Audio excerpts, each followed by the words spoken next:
is our friend, Mr. Barstool Nate. What's up, Nate, dog? How you doing? Good. Welcome back from vacation, JP. Look lovely. You and I talked on the radio last week. I wasn't even on vacation when we were on. No, that was not a shot. You looked like you had a lovely time at the water park. The water park was hitting. There were three. Dude, I may have reached. You were on vacation though, JP. That's true. I was. There were 3 water slides. So this one, it was like a hotel had some water slides. It wasn't necessarily like a full out water park, but okay. One of them was fully enclosed and was like pitch black. I have reached, I'm too old for the pitch black, fully enclosed water slide. It made me dizzy. Scared? Not scared, but like. Thought a snake was going to be in the water? No, I don't have the constant fear of snakes you do. But it was more. You thought you were going to get stuck because you're so fat these days? No, but thank you. It just made me dizzy. Like I think I'm too old for that. I don't know how else to describe it. I was fine in the open air ones, but not the complete dark pitch black joint. When's the last time you were on a water slide, Mr. Mitchell? Last time I went to a park. When was that? Probably about 10 years ago. Nate, we've been talking plenty of Thanksgiving. Maybe we get to that. Let's start with the football. They're obviously going to be back on the field this week. This Denver game looks one-sided. Certainly Vegas has them as a touchdown, 6-point underdog. What do you want to see from the Commanders over the final 6 games here? Man, if you told me in September we'd be doing the what do you want to see over the next 6 weeks conversation, I'd be so sad, and I'm sad now. This season it just sucks, right? It just nothing's gone our way. Everybody's hurt. Our franchise quarterback is maybe practicing, won't play this coming up week in prime time. Terry hasn't seen the field since Nam. It's just everything's terrible. I hate this season. It's one of the most depressing, forgettable, just seasons I can remember.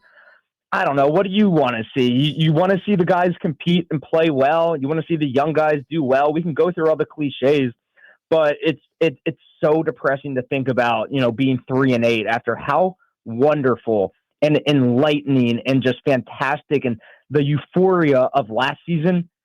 And now to come back to this, super, super, super depressing. I can't wait for this season to be over so we can get on to next season with everybody healthy and get back to what we know we can be. So a lot of what you're saying, I think, is how a lot of fans feel. Here's what I think matters a lot to Dan Quinn and Adam Peters. They put this team together with a plan in place. They thought they had assembled a team to push Philly for the division, right? And a lot of those guys you're not going to get back that I think would have been big parts of that. I think like Dietrich Wise, Austin Eckler.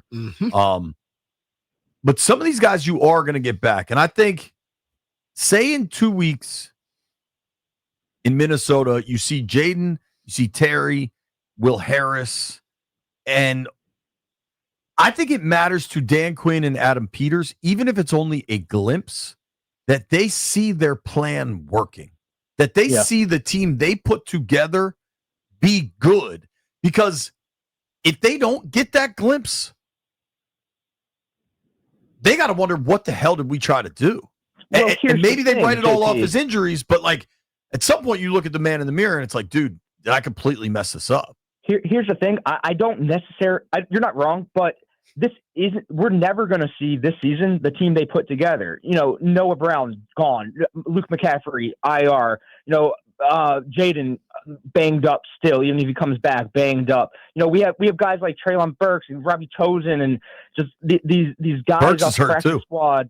And then on the defense, same kind of thing. It's just, Trey Amos like IR, Marshawn Lattimore never to be seen again. Will Harris hasn't played a snap in forever. It's just whatever comes out in Minnesota still isn't the team they put together. The team that they put together and will continue to put together. This is a very important offseason, by the way. That won't be until next season. No matter who trots out of that tunnel in the final 6 weeks is not the team that they had in mind. And that's why I don't think this season defines what this franchise or what this team that they're building is. Last season, you can call it an anomaly because everything went our way and bounced our way and the last-second heroics and winning every close game. This season, the complete opposite. All the injury bad luck, all the bounces bad luck, everything that could go wrong has gone wrong. So if last season people want to say, oh, it was a fluke, I don't think it was a fluke any more than this season is a fluke. I think the correct, team is somewhere in the middle, but we're progressively getting better, not worse. The young players, like Luke McCaffrey, perfect example. People were already writing him off, saying, bust, shouldn't have been drafted. He showed up and showed out every opportunity until he got hurt. So when he comes back healthy, that is a piece of this team moving forward who's going to work with Jaden moving forward. So I think there's a lot to be excited for despite being 3-8, but I'm not going to say like anything in the final stretch of the season defines anything with this team just because of how mismatched and thrown together the both lines are and the every wide receiver core is. It's just there's just a lot of just hand-me-downs going on right now. I'm glad you said that about Luke because I was making the case that when people wanted to jump and say Luke wasn't getting it done, he was, I think, the 100th overall pick. He basically was a fourth rounder because these comp picks that come late or after the third round. And I was like, dude, if you get a dominant kick returner in the fourth round, that's a good pick. And like people just don't understand the value of lots of different things. Like Jalen Lane. Now, granted, the punt returning hasn't been great in the second half of the year, but like, I think the quickness, there's a really interesting thing going on. Emmanuel Forbes playing really well for the Rams. Yeah. He got a fresh start. He's playing well for the Rams, right? Mm-hmm. Yep. Now, people wanted to run Forbes out of town on a rail. Oh, yeah, he was gone. And now he's playing really well, and it's like, damn, they never should have got rid of him. They should have developed him here. That's the thing about it. We have to get to a point where we don't allow revisionist history to operate in this arena. People always come back and say what they thought. I watched some people yesterday talking about what looked this mistake, and they were the main people saying he should be out of town. You know what I'm saying? A revisionist history don't work anymore. When Emmanuel Forbes should have been gone based on how he was playing here. Yeah, and I'd like to add to that. Yeah, Forbes played poorly in Washington. Is it necessarily his fault that he was forced to play one-on-one with, A.J. Brown and Devontae Smith? No, he was not getting any help from the scheme or coaching staff. And, I think he lost all confidence and he needed a change of scenery and a new coaching staff and a team. The Rams are built great. They get pass rush, which helps him so much in coverage. And when every piece of the puzzle comes together, the defensive line getting pressure helps a corner like Emmanuel Forbes. It's how it works. When we were putting him in a scheme that he couldn't thrive in as a very raw corner, and we weren't getting any pass rush, quarterbacks were sitting in the pocket picking him apart. So it was right place, right time for him to go to the Rams and succeed. He was not going to become a good player, in my opinion, in the situation in Washington. I agree with you. Another hot topic now is Brandon Aiyuk. Seems like he's going to get a divorce from the Niners. Obviously, there's ties with Jaden and there's ties with Adam Peters. Where are you on the Aiyuk pursuit? We need a wide receiver who can make plays. We need a wide receiver so badly. Him and Jaden seem to be best friends. If we can get a game-changing wide receiver in our doors, I want him. Like, I don't even know how there's a different answer. But he hadn't played since he got hurt.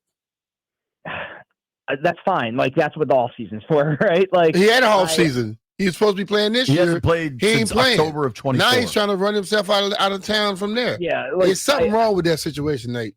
There's something extremely wrong with that situation that I'm not sure we'll ever get an answer to. He's still a young, under 30 wide receiver. He loves Jaden. Jaden loves him. I want him in Washington if the price is right. I'm not, breaking the bank for him, a guy who can't stay on the field. I don't know if he's, problematic or whatever. I don't really care. We need a guy in the doors. If he wants to be here and Jaden likes him and he likes Jaden and he's not going to be an issue, sure, sign him up. It'll be 28 in March. I'm not as high on Aiyuk. Would you rather have Debo back or sign Aiyuk?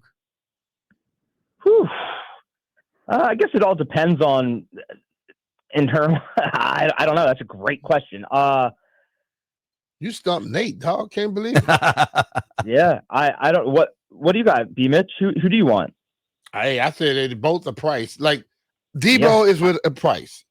Aiyuk right now, like the whole story of that thing where JP was talking earlier, he is at a point where he's not even trying to fight the fact that they're trying to void his contract, take his money. I 25 don't know million. many people just say take the 28 million.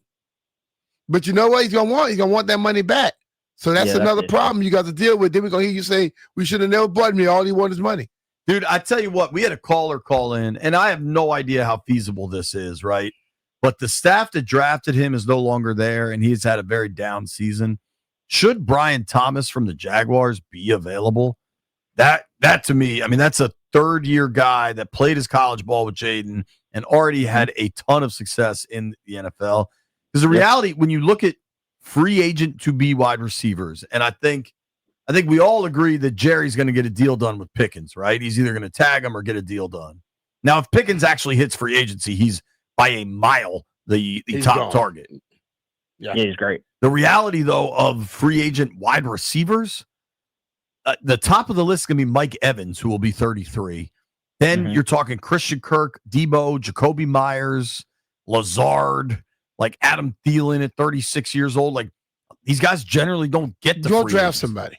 I think you draft. I think we're at a point now where we got to stop one with somebody else. Somebody that was good somewhere else had a good year, then they got hurt. We need to go roll the dice and get somebody because receivers and cornerbacks are the two positions you can get in football these days. Because they playing that damn 7-on-7 stuff from the moment they're 6 years old. They run routes and they can cover. Yeah, I would love if we drafted a wide receiver. I would love Debo back. Aiyuk, I think, would be great. Like, we need so much talent on offense. You can name anybody. I'm not going to say no to them. If the price is right, bring them all in. We just need I cannot do another year of Chris Moore and Robbie Chosen. I just can't do it. Talking with our friend Barstool Nate, it is Thanksgiving week, Nate Dogg.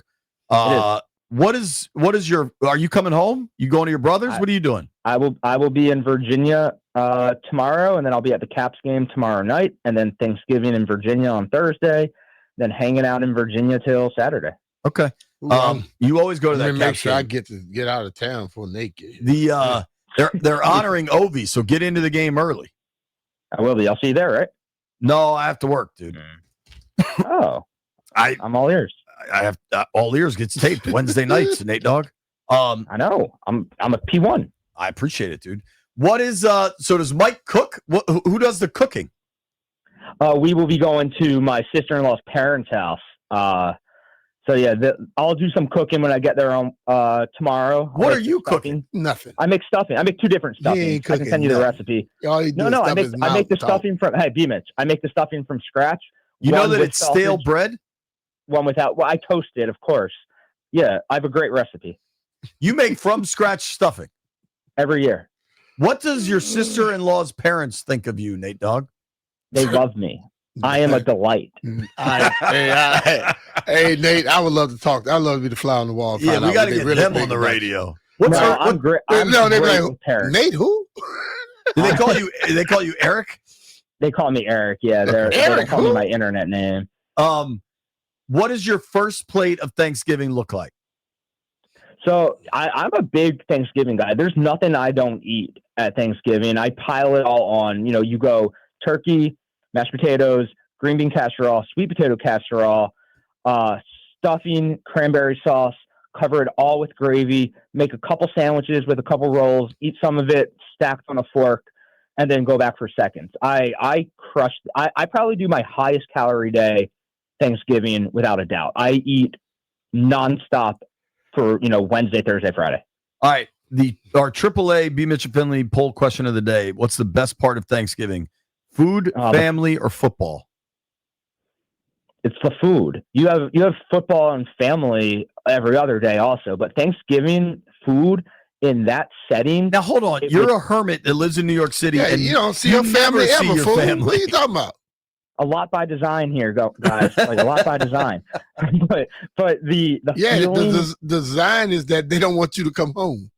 Well, Well, That was mean. Yeah, that's what therapy's for. But you know, I love Thanksgiving. I love the environment. I love the feel.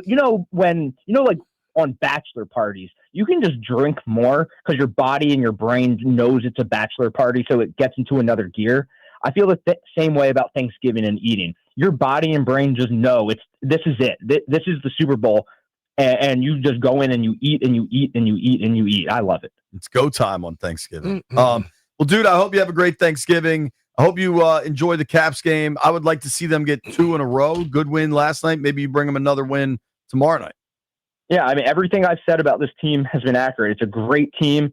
They're on a roll right now, won 4 out of 5, and just going to keep it rolling straight into the playoffs in May. So, if you see Joe B, tell him the Caps are undefeated in games in which he comes on the radio with us during the day. I love Joe B. He's my favorite human I've ever met. Joe B's the best. Thank you, buddy. Happy Thanksgiving. All right, Nate. See you guys.